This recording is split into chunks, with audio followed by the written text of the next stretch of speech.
Hello and welcome to today's webinar. Before we start, I'd like to explain a few features of the webinar software. If you can't see the slides or are experiencing any other technical difficulties, please close any other applications you have running, such as Excel or Outlook, and this should improve your experience. Or refer to the troubleshooting tab on your screen. If this doesn't work, contact the GoToWebinar helpline on 1800 356 792. There may be other information that can be found under the left or top tabs of your screen. You are able to click on these tabs at any time to view the links or contents. Just remember to click on the Slides tab to return to the presentation. We would like this webinar to be interactive where possible, and we encourage you to participate. So feel free to send through questions during the webinar using the question box on the left of your screen, and these will be answered during business hours. You are also able to download a copy of today's presentation, which you will find in the Event Resources tab below the question box. By watching this webinar today, you also qualify to apply for a SafeWork New South Wales rebate of up to $500.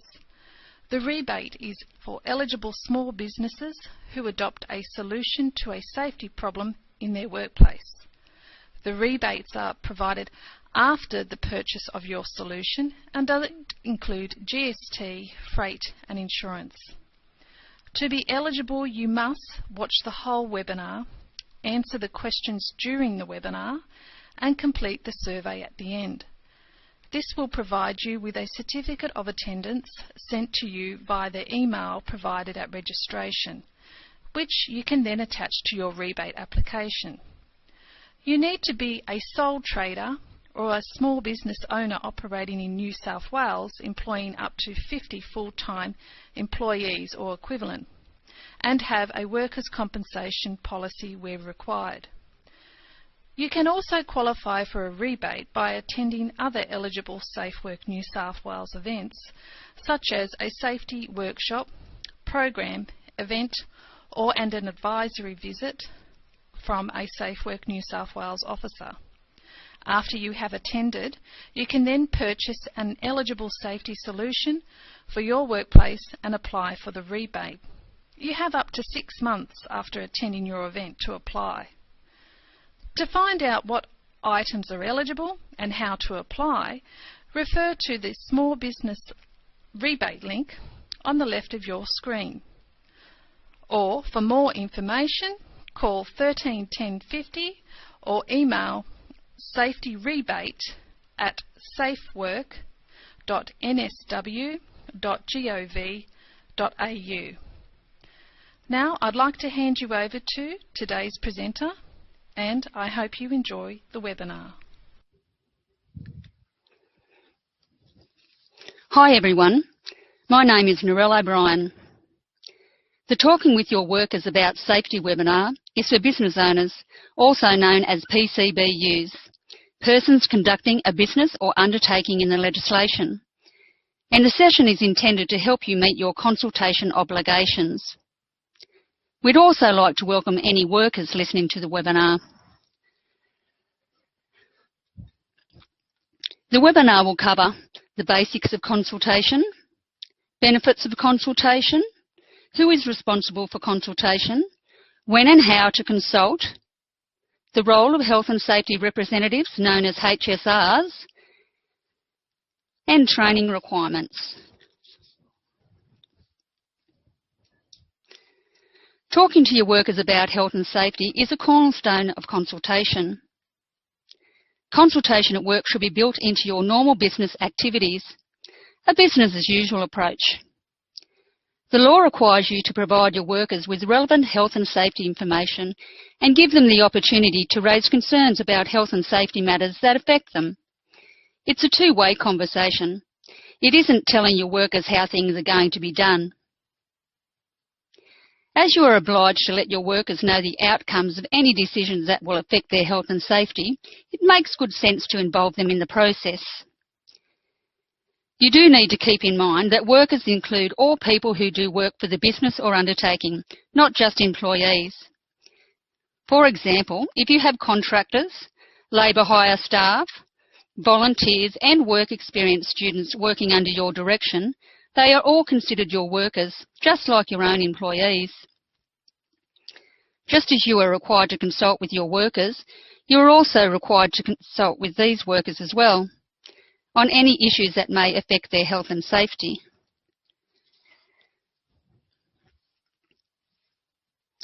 Consulting with workers will also help you identify problems and issues before they escalate and can assist in reducing work-related injuries and diseases, which could save you time and money. Effective health and safety consultation also leads to greater awareness and commitment because workers who have been actively involved in how health and safety decisions are made will better understand the outcomes. Consulting with workers also promotes positive working relationships. Workers feel valued because understanding the views of others leads to greater cooperation and trust. All of these outcomes are good for your business, no matter whether it is large or small.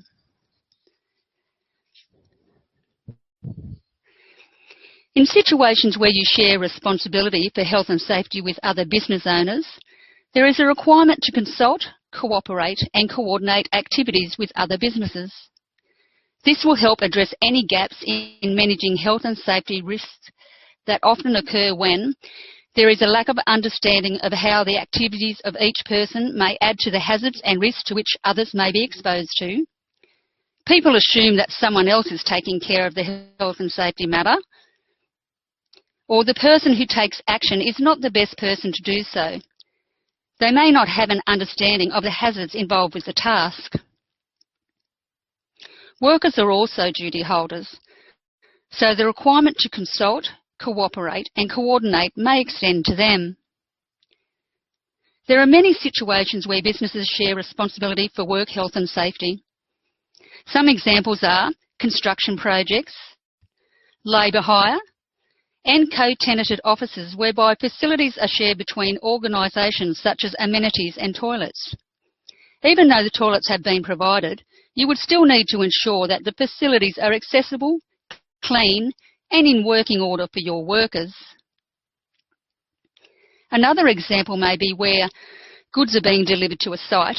How will they be unloaded at the receiving end? What is the access to the site like? Is the surface even? Is the unloading area close to where the goods need to be delivered to? And what mechanical aids are available on site, and so on. Also, at a construction site where multiple activities are occurring, the different businesses need to consult about any health and safety concerns before undertaking activities and coordinate activities to ensure a safe outcome. All of these examples would involve consultation and cooperation with other businesses controlling those activities, so you could meet your legislative obligations. These circumstances when consulting with your workers is necessary and effective in managing your business well. I find more often the workers are the ones who understand the hazards and risks associated with the work tasks and machinery and can provide solutions for consideration.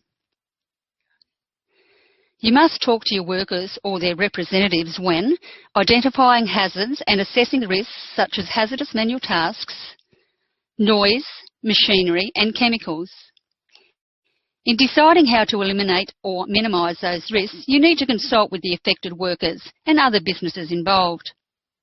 Consultation is also necessary when you are developing or reviewing safety procedures, when you are introducing new machinery and substances into the workplace, or making any changes to the workplace or work systems.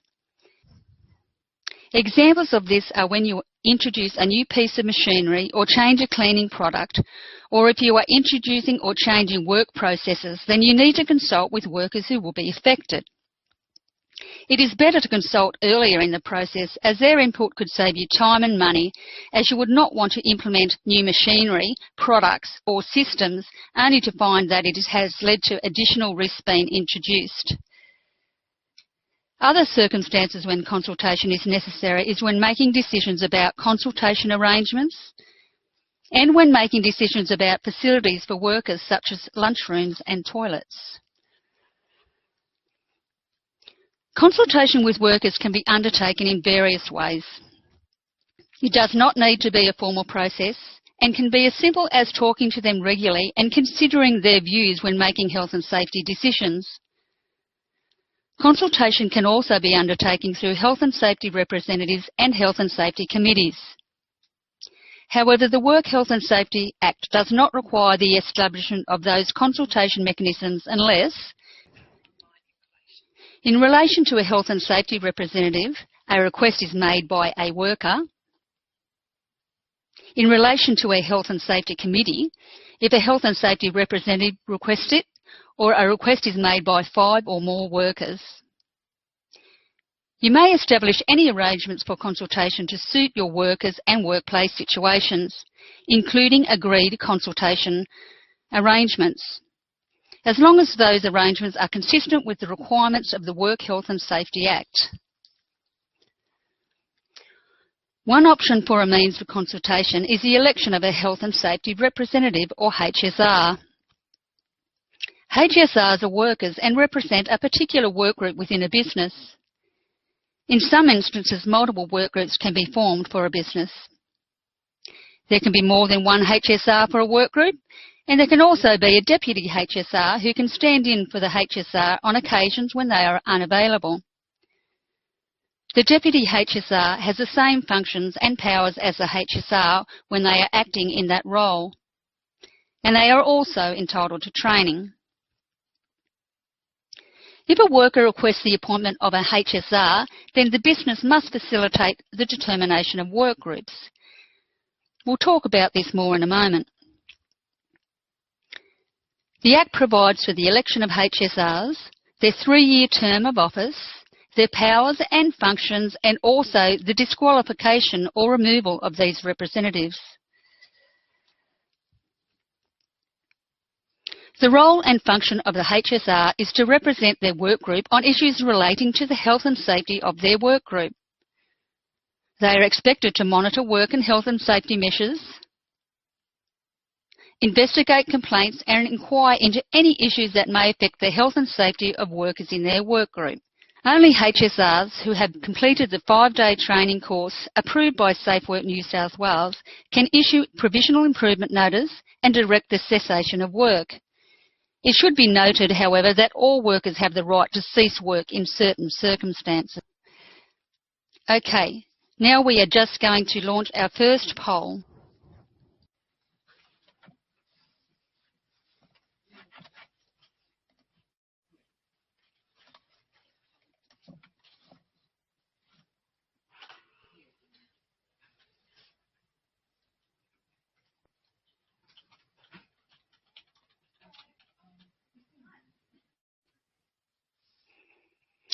If there is one request for a HSR, then work groups will need to be determined. The regulation sets out a number of things to consider in determining work groups, and these include how many workers there are at the workplace and what type of work they do, what kind of hazards are there, what kind of risks are there, where is the work done, does the work happen across multiple locations, do they all work at the same workplace? Do the workers move around to do their work? This is achieved by negotiation between the business and the relevant workers to ensure that their interests are represented effectively. The business must commence negotiations within 14 days of a request being made. The purpose of the negotiation is to determine how many work groups there will be and how many HSRs are required. It's worth noting that HSRs need to be accessible to their work groups. Things to consider are, how are the workers engaged? Are they engaged by contract? What is the pattern of work? Are they full-time, part-time or casual? When does the work take place, on night shift or day shift? What arrangements are in place for overtime or shift work? For example, as a manufacturer, you might have a work group consisting of the sales team promoting products to retail outlets. Another work group might consist of drivers who deliver the products, and yet another for the production team warehousing, administrative workers, and so on. Each of these groups would be exposed to different hazards and different risks. When negotiations are completed, the business must notify the workers of the outcome of the negotiations and of any work group determined by the agreement. If there is a failure in the negotiations, any party may ask for an inspector to be appointed to assist in resolving the issue and making a determination. Some of these failures come about because the business have decided what the work group would look like and haven't consulted. Workplaces not suited to work groups have tried to squeeze themselves into the model without considering their options. Once the work groups have been determined, the business must facilitate the organisation of an election. The workers in the work group may determine how the actual election is to be conducted, as long as it complies with the procedures in the regulations. Any worker can nominate to be a HSR, and all workers in the work group, including volunteers and labour hire workers, can vote. Everyone needs to be informed of the outcome of the election. Now for our second poll. When must a business commence determination of work groups? We'll give you a moment to select your answer.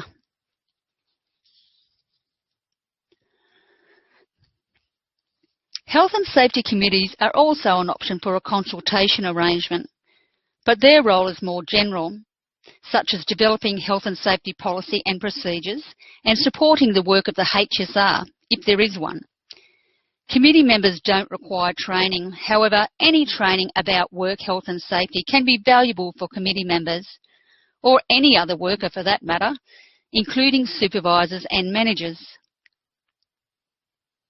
If you have a committee, there should be a constitution. The word constitution means two things: the makeup of the committee, that's what the legislation covers when it talks about the constitution, and what the committee does. And the legislation states what the minimum function is, but is silent about any limits on the role of the committee. The third mechanism for consultation is other agreed arrangements. This is a process for consultation that the workers are happy to use that doesn't fall within the definition of a HSR or Work Health and Safety Committee. Other agreed arrangements usually occur in small workplaces where the boss works directly with the other workers and is often seen as a peer. In these cases, direct consultation between the business and workers may occur. It doesn't stop a worker from requesting to be represented by a HSR or the establishment of a Work Health and Safety Committee in some sectors of the workplace.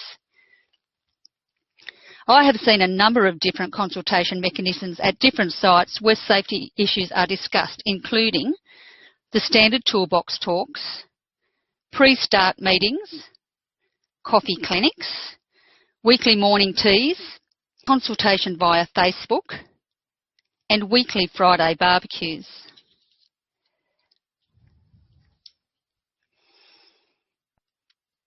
Work Health and Safety Committee members don't require training under the Work Health and Safety legislation. If a HSR requests training, then the business must pay for and allow them to attend training within 3 months of the request. It's not mandatory for HSRs to attend training, but it's important for HSRs to understand their role and functions. A trained HSR will be in a better position to facilitate effective consultation and improve safety outcomes. It's also important to reiterate that only trained HSRs can issue provisional improvement notices and direct the cessation of work. The training will consist of an initial 5-day course, 1-day refresher training each year, and any further training agreed between the HSR and the business or businesses. The training course must be an approved Safe Work New South Wales training course. The business must pay for the training and any other reasonable costs associated with attendance at the training. Where the HSR represents workers carrying out work for multiple businesses, The costs associated with the training of the HSR must be shared equally between the businesses, unless agreed otherwise. If you need more information regarding training requirements, there is information on the Safe Work New South Wales website.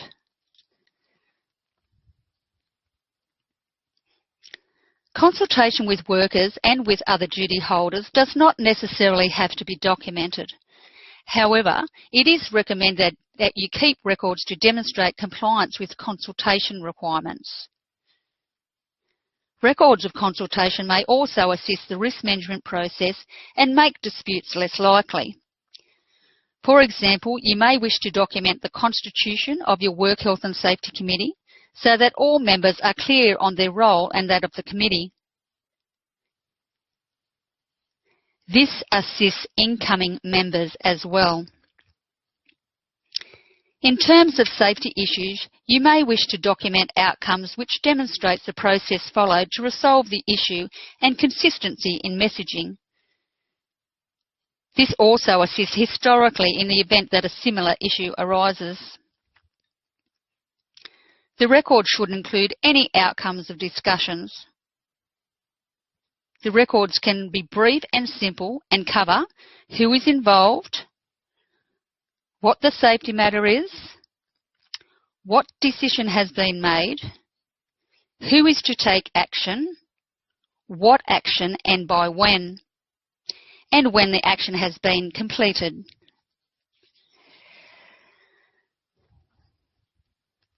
To recap, you must talk safety with your workers. It's a two-way conversation. You've hired them for their skills, experience and knowledge, so why not tap into that knowledge to address health and safety issues? Agree on what works best for the workers and the business. HSRs, Work Health and Safety Committees or other agreed arrangements. Consultation is good for your business. It's a business as usual approach. Safe Work New South Wales can provide further advice. Talk safety, home safely.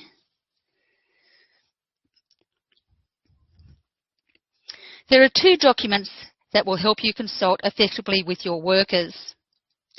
These are the Work Health and Safety Consultation, Cooperation and Coordination Code of Practice, available from the Safe Work website, and the Worker Representation and Participation Guide, available from Safe Work Australia website. These documents can also be found under the Resources tab of this webinar. Thank you for listening. Finally, although all care has been taken to ensure that the information in this webinar is correct at the time of publication, the laws do change over time and you need to ensure that you are accessing the most current legislation to ensure that the information is up to date. The information contained in this presentation is provided as a guide and does not necessarily represent the views of Safe Work New South Wales. This webinar is for educational and development purposes only. Thank you for listening to this webinar. Feel free to check out other Safe Work New South Wales programs by clicking on the How We Can Help tab to the left of your screen. At the end of this webinar, you will be redirected to a short survey. Please take time to complete this as your feedback helps us to improve our products and services to you and is also required if you are applying for a rebate.